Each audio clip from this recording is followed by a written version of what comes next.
none you, none you, and now I wonder.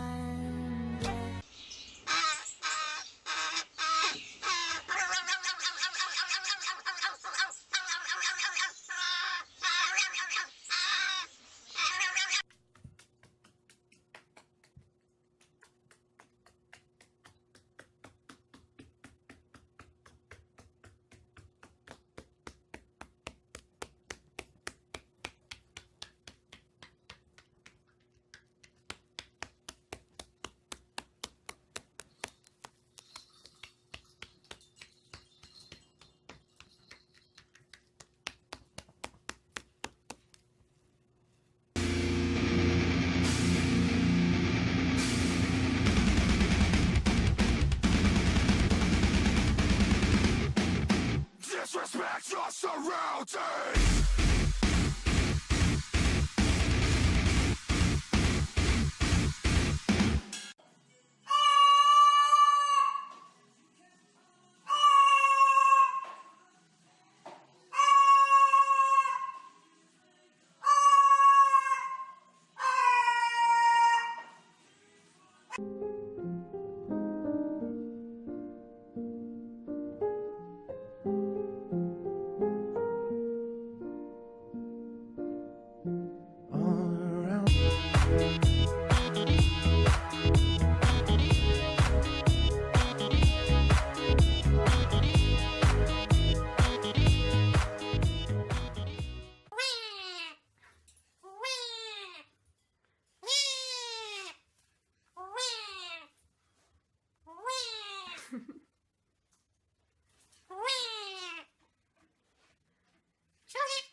They ask you how you are, you just have to say that you're fine when you're not really fine, but you just can't get into it because they would never understand. Hold on, something's coming out of here.